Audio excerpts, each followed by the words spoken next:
have the opportunity to do that. I call Sarah Dowie. Mr. Chair, thank you very much for the opportunity to rise and take this call on part one of the Employment Standards Legislation Bill. And it is very much a pleasure because, of course, this part primarily extends paid parental leave from 16 weeks to 18 weeks in April this year.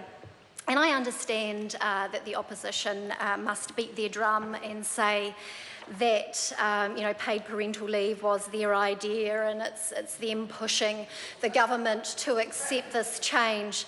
But I want to put it on record that there is support on this side of the House for paid parental leave, and that when you are in government, you do have to balance competing priorities under different portfolios, and you have to be fiscally responsible.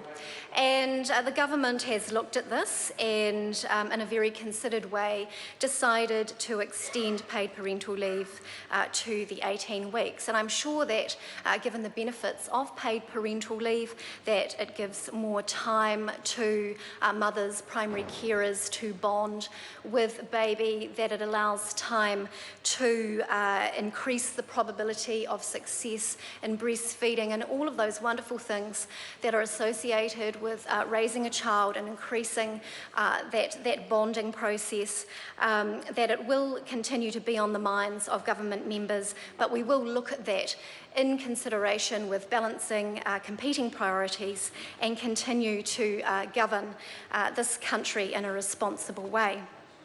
I want to turn particularly to the extension for mothers and primary carers of preterm babies, which is something that is dear to my heart, obviously the mother of 2 premature children. And that extension will be a very good help given the hurried nature of having a premature baby. You're not expecting it, of course. It happens all of a sudden, and really, are you prepared for a preterm baby?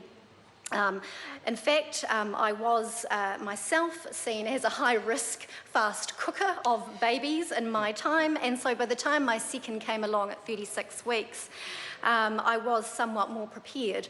But it still is a shock, even if you are waiting for it, and to have that extra support, that extra financial support, will be of great help when you are in places like neonatal, trying to balance getting things ready for when you bring baby home, dealing with the emotional stress of medical conditions, or whatever it is that you are dealing with when having a preterm child.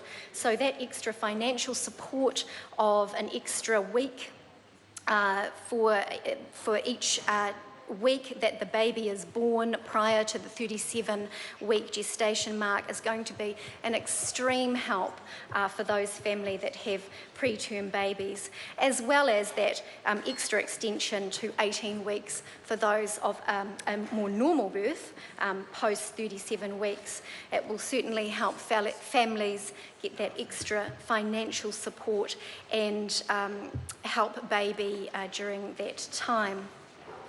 The other thing which I think is fantastic about this part is the keeping in touch hours, and I'm a strong advocate for keeping in touch hours, 40 hours to allow employees to stay in touch with their work, their place of work, and their career, to keep their hand in while they are on paid parental leave.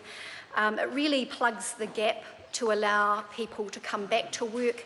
There has to be mutuality, obviously, between employer and employee, but it allows those primary caregivers to stay in touch with their career and maintain a confidence in their role. And there's lots of different times that the keeping in touch hours would be brought into play, training, for training, extra data entry, or handing over a case, in my case, in a prior life to being a politician, obviously a lawyer. And so sometimes you do need that ability to go back into work for a short time and hand over a case that may have risen its head and that you haven't prepared for prior to leaving to have your baby. And especially in the case of having preterm babies,